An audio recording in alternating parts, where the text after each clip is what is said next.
दोस्तों, इस दुनिया में कोई भी किसी का अपना नहीं होता। अगर आपको भी लगता है कि इस दुनिया में सब कोई अपना है, तो आप बिल्कुल गलत हो, क्योंकि जब आपको उन लोगों की जरूरत पड़ेगी तो कोई भी साथ नहीं देगा। ये एक कड़वा सच है। आप लोग इसे जितना जल्दी दिमाग में बैठा लो, उतना ही आप लोगों के लिए अच्छा होगा। तो इस कहानी के जरिए पता करते हैं कि सच में कोई भी अपना है भी या नहीं। आप लोग इस कहानी में हमारे साथ अंत तक बने रहे, क्योंकि आधा अधूरा ज्ञान विष के समान होता है। तो चलिए बिना समय बर्बाद किए कहानी को शुरू करते हैं। एक झोंपड़े के द्वार पर बाप और बेटा दोनों अपनी झोपड़ी के सामने बुझी हुई आग के सामने चुपचाप बैठे हुए थे, और अंदर बेटे की जवान बीवी पेट के दर्द से परेशान थी, क्योंकि उसका बच्चा होने वाला था। रह रहकर उसके मुंह से ऐसी दिल हिला देने वाली आवाज निकलती थी कि दोनों कलेजा थाम लेते थे। जाड़ों की रात थी, प्रकृति सन्नाटे में डूबी हुई, सारा गांव अंधकार में लय हो गया था। घीसू ने कहा, मालूम होता है बचेगी नहीं, सारा दिन दौड़ते हो गया, जा देख तो आ। माधव चिढ़कर बोला, मरना ही है तो जल्दी मर क्यों नहीं जाती, देख कर क्या करूं। तू बड़ा बेदर्द है बे, साल भर जिसके साथ सुख चैन से रहा, उसी के साथ इतनी बेवफाई। तो मुझसे तो उसका तड़पना और हाथ पांव पटकना नहीं देखा जाता। चमारों का कुनबा था और सारे गांव में बदनाम। घीसू एक दिन काम करता तो 3 दिन आराम करता। माधव इतना कामचोर था कि आध घंटे काम करता तो घंटे भर चिलम पीता। इसलिए उन्हें कहीं मजदूरी नहीं मिलती थी। घर में मुट्ठी भर भी अनाज मौजूद हो तो उनके लिए काम करने की कसम थी। जब 2-4 फाके हो जाते तो घीसू पेड़ पर चढ़कर लकड़ियां तोड़ लाता और माधव बाजार से बेच लाता, और जब तक वह पैसे रहते दोनों इधर उधर मारे मारे फिरते। गांव में काम की कमी न थी। किसानों का गांव था, मेहनती आदमी के लिए 50 काम थे, मगर इन दोनों को उसी वक्त बुलाते जब 2 आदमियों से एक का काम पाकर भी संतोष कर लेने के सिवा और कोई चारा न होता। अगर दोनों साधु होते तो उन्हें संतोष और धैर्य के लिए संयम और नियम की बिल्कुल जरूरत न होती। यह तो इनकी प्रकृति थी। विचित्र जीवन था इनका। घर में मिट्टी के 2-4 बर्तन के सिवा कोई संपत्ति नहीं। फटे चीथड़ों से अपनी नग्नता को ढांके हुए जिया जाते थे। संसार की चिंताओं से मुक्त, कर्ज से लदे हुए, गालियां भी खाते, मार भी खाते, मगर कोई गम नहीं। दीन इतने कि वसूली की बिल्कुल आशा न रहने पर भी लोग इन्हें कुछ न कुछ कर्ज दे देते थे। मटर आलू की फसल में दूसरों के खेतों से मटर या आलू उखाड़ लाते और भून भान कर खा लेते, या 10-5 ऊख उखाड़ लाते और रात को चूसते। घीसू ने इसी आकाश वृत्ति से 60 साल की उम्र काट दी, और माधव भी सपूत बेटे की तरह बाप ही के पद चिन्हों पर चल रहा था, बल्कि उसका नाम और भी उजागर कर रहा था। इस वक्त भी दोनों अलाव के सामने बैठकर आलू भून रहे थे, जो कि किसी खेत से खोद लाए थे। घीसू की स्त्री का तो बहुत दिन हुए देहांत हो गया था। माधव का ब्याह पिछले साल हुआ था। जब से यह औरत आई थी, उसने इस खानदान में व्यवस्था की नींव डाली थी, और इन दोनों बेगैरतों का दोजख भरती रहती थी। जब से वह आई, यह दोनों और भी आलसी और आराम तलब हो गए थे, बल्कि कुछ अकड़ने भी लगे थे। कोई कार्य करने को बुलाता तो निर्ब्याज भाव से दुगुनी मजदूरी मांगते।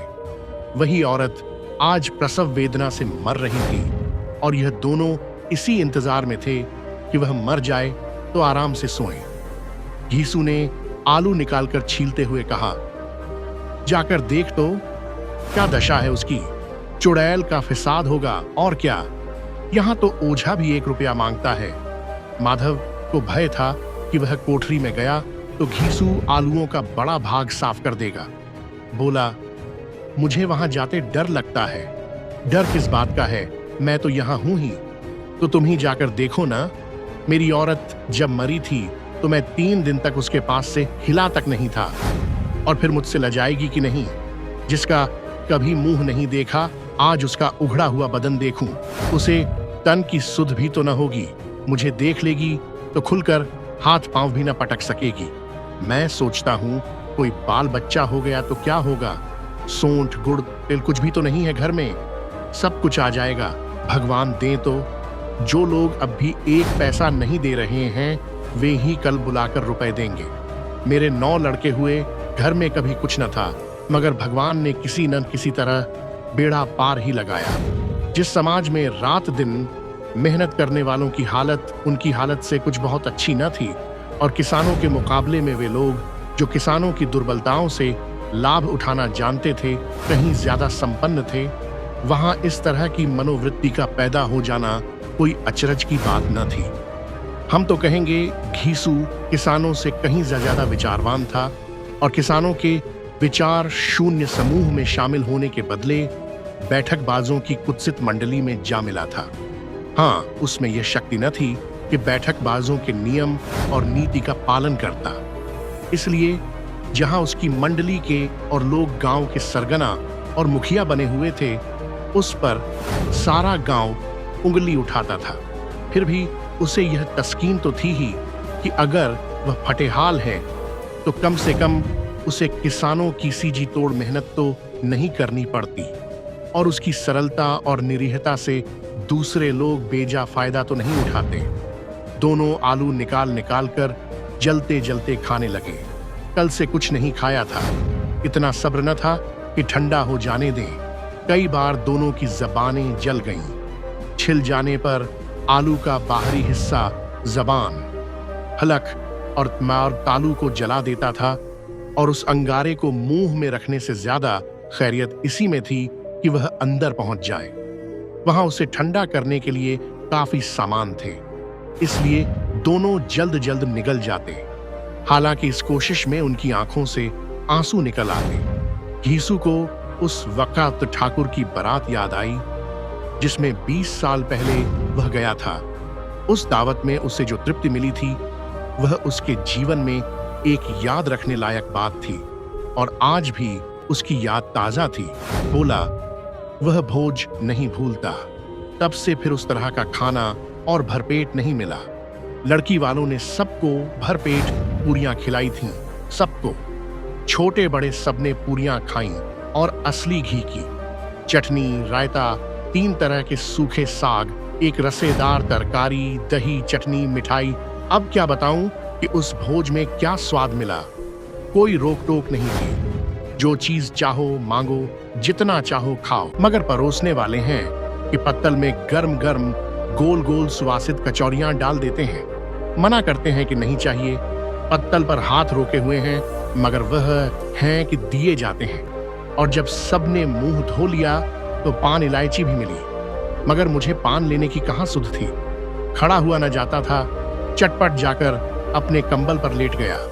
ऐसा दिल दरियाव था वह ठाकुर। माधव ने इन पदार्थों का मन ही मन मजा लेते हुए कहा, अब हमें कोई ऐसा भोज नहीं खिलाता। अब कोई क्या खिलाएगा। वह जमाना दूसरा था। अब तो सबको किफायत सूझती है। शादी ब्याह में मत खर्च करो, क्रियाकर्म में मत खर्च करो। पूछो, गरीबों का माल बटोर बटोर कर कहाँ रखोगे। बटोरने में तो कमी नहीं है, हाँ खर्च में किफायत सूझती है। तुमने एक 20 पूरियां खाई होंगी, 20 से ज्यादा खाई थीं। मैं 50 खा जाता। 50 से कम मैंने न खाई होंगी। अच्छा पका था। तू तो मेरा आधा भी नहीं है। आलू खाकर दोनों ने पानी पिया और वहीं अलाव के सामने अपनी धोतियां ओढ़कर पांव पेट में डाले सो रहे, जैसे 2 बड़े बड़े अजगर गेंडुलियां मारे पड़े हों। और बुधिया अभी तक कराह रही थी। 2 सवेरे माधव ने कोठरी में जाकर देखा तो उसकी स्त्री ठंडी हो गई थी। उसके मुंह पर मक्खियां भिनक रही थीं। पथराई हुई आंखें ऊपर टंगी हुई थीं। सारी देह धूल से लथपथ हो रही थी। उसके पेट में बच्चा मर गया था। माधव भागा हुआ घीसू के पास आया। फिर दोनों जोर जोर से हाय हाय करने और छाती पीटने लगे। पड़ोस वालों ने यह रोना धोना सुना तो दौड़े हुए आए और पुरानी मर्यादा के अनुसार इन अभागों को समझाने लगे, मगर ज्यादा रोने पीटने का अवसर न था। कफन की और लकड़ी की फिक्र करनी थी। घर में तो पैसा इस तरह गायब था जैसे चील के घोंसले में मांस। बाप बेटे रोते हुए गांव के जमींदार के पास गए। वह इन दोनों की सूरत से नफरत करते थे। कई बार इन्हें अपने हाथों से पीट चुके थे। चोरी करने के लिए, वादे पर काम पर न आने के लिए। पूछा कि क्या है बेघिसुआ, रोता क्यों है?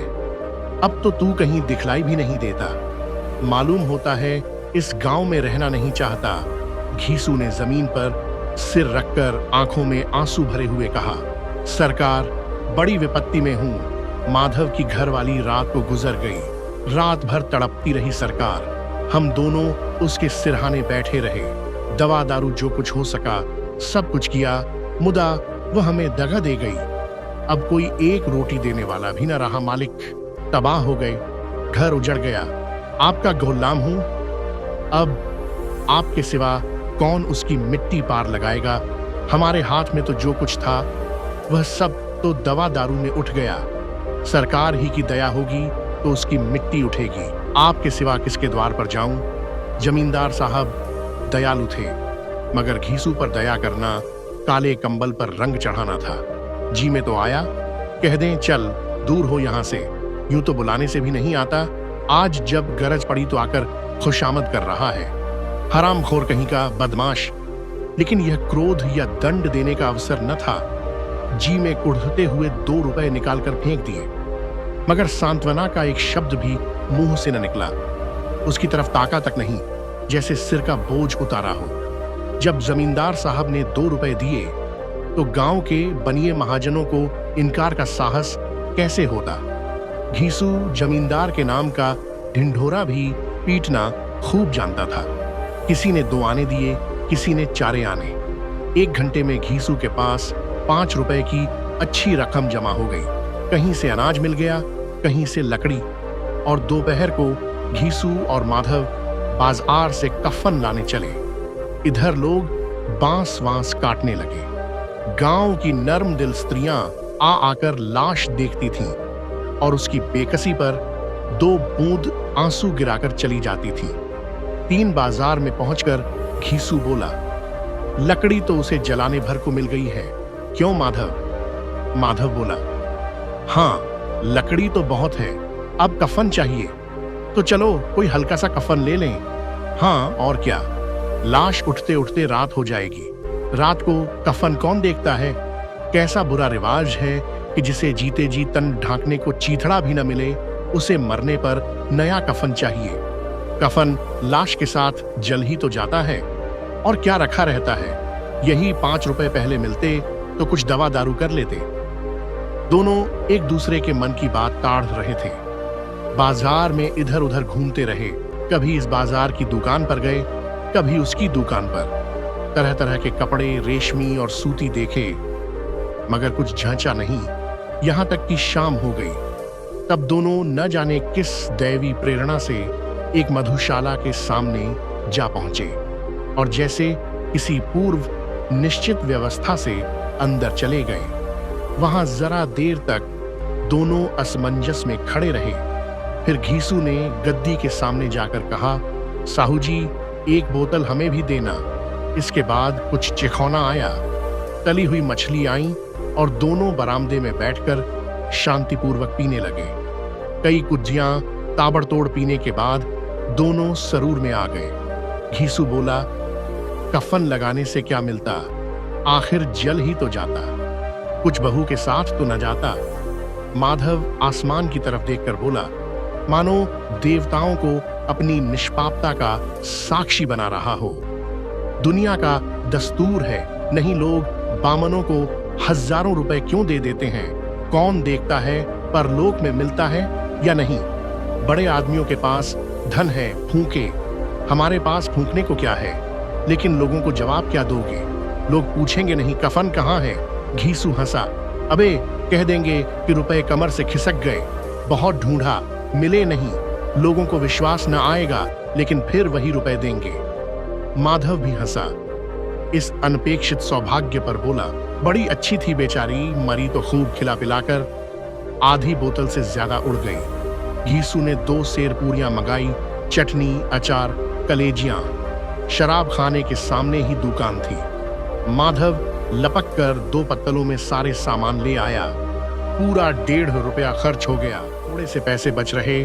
दोनों इस वक्त इस शान में बैठे पूरियां खा रहे थे जैसे जंगल में कोई शेर अपना शिकार उड़ा रहा हो।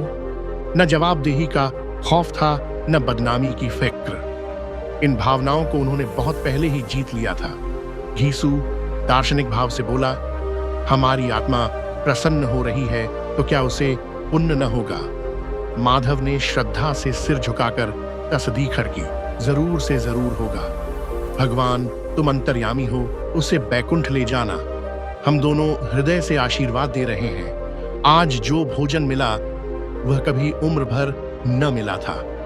एक क्षण के बाद माधव के मन में एक शंका जागी। बोला, क्यों दादा, हम लोग भी एक न एक दिन वहां जाएंगे ही। घीसू ने इस भोले भाले सवाल का कुछ उत्तर न दिया। वह परलोक की बातें सोचकर इस आनंद में बाधा न डालना चाहता था। जो वहां वह हम लोगों से पूछे कि तुमने हमें कफन क्यों नहीं दिया तो क्या कहोगे? कहेंगे तुम्हारा सिर। पूछेगी तो जरूर, तू कैसे जानता है कि उसे कफन न मिलेगा? तू मुझे ऐसा गधा समझता है?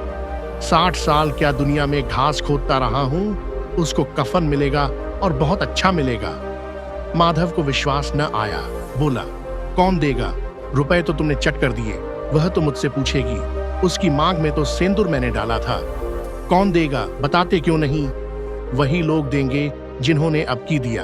हाँ, अब की रुपए हमारे हाथ न आएंगे। ज्यों-ज्यों अंधेरा बढ़ता था और सितारों की चमक तेज होती थी, मधुशाला की रौनक भी बढ़ती जाती थी। कोई गाता था, कोई डींग मारता था, कोई अपने संगी के गले लिपटा जाता था, कोई अपने दोस्त के मुंह में कुल्हड़ लगाए देता था।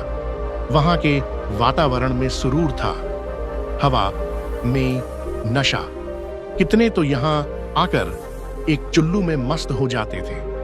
शराब से ज्यादा यहाँ की हवा उन पर नशा करती थी। जीवन की बाधाएं यहाँ खींच लाती थीं और कुछ देर के लिए यह भूल जाते थे कि वे जीते हैं या मरते हैं, या न जीते हैं न मरते हैं। और ये दोनों बाप बेटे अब भी मजे ले लेकर चुस्कियां ले रहे थे। सबकी निगाहें इनकी ओर जमी हुई थीं। दोनों कितने भाग्य के बली हैं। पूरी बोतल बीच में है। भरपेट खाकर माधव ने बची हुई पूरियों का पत्तल उठाकर एक भिखारी को दे दिया, जो खड़ा इनकी ओर भूखी आंखों से देख रहा था और देने के गौरव, आनंद और उल्लास का अपने जीवन में पहली बार अनुभव किया। घीसू ने कहा, ले जा, खूब खा और आशीर्वाद दे। जिसकी कमाई है वह तो मर गई, मगर तेरा आशीर्वाद उसे जरूर पहुंचेगा। रोए रोए से आशीर्वाद दो, बड़ी गाढ़ी कमाई के पैसे हैं।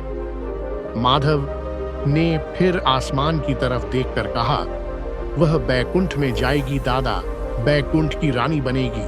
घीसू खड़ा हो गया और जैसे उल्लास की लहरों में तैरता हुआ बोला, हाँ बेटा, बैकुंठ में जाएगी। किसी को सताया नहीं, किसी को दबाया नहीं। मरते मरते हमारी जिंदगी की सबसे बड़ी लालसा पूरी कर गई। वह न बैकुंठ जाएगी तो क्या ये मोटे मोटे लोग जाएंगे जो गरीबों को दोनों हाथों से लूटते हैं और अपने पाप को धोने के लिए गंगा में नहाते हैं और मंदिरों में जल चढ़ाते हैं। श्रद्धालुता का यह रंग तुरंत ही बदल गया। अस्थिरता नशे की खासियत है। दुख और निराशा का दौरा हुआ। माधव बोला, मगर दादा, बेचारी ने जिंदगी में बड़ा दुख भोगा, कितना दुख झेलकर मरी। वह आंखों पर हाथ रखकर रोने लगा, चीखें मार मार कर। घीसू ने समझाया, क्यों रोता है बेटा?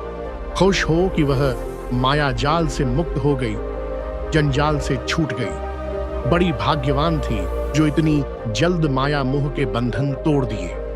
और दोनों खड़े होकर गाने लगे, ठगिनी क्यों नैना झमकावे, ठगिनी।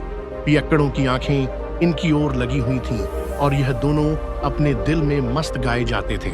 फिर दोनों नाचने लगे, उछले भी, कूदे भी, गिरे भी, मटके भी, भाव भी बनाए, अभिनय भी किए और आखिर नशे में मदमस्त होकर वहीं गिर पड़े। दोस्तों, यह एक कड़वा सत्य है कि इस दुनिया में कोई भी व्यक्ति किसी का सच्चा अपना नहीं होता। रिश्तों की मिठास और दोस्ती का बंधन अक्सर स्वार्थ से जुड़ा होता है। जब हम कठिनाइयों का सामना करते हैं तब हम देख सकते हैं कि हमारे आसपास कितने लोग वास्तव में हमारे साथ हैं।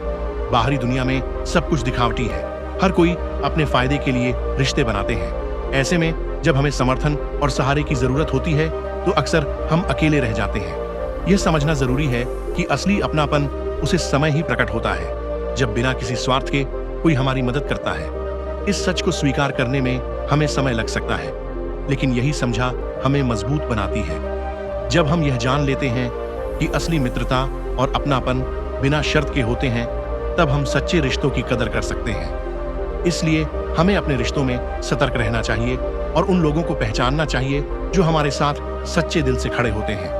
इस सच्चाई को अपनाना हमें एक बेहतर इंसान बनने में मदद कर सकता है। दोस्तों, आपने आज इस कहानी से क्या सीखा? आप हमें कमेंट सेक्शन में जरूर बताएं और हाँ, हमारे चैनल को सब्सक्राइब करना ना भूलें।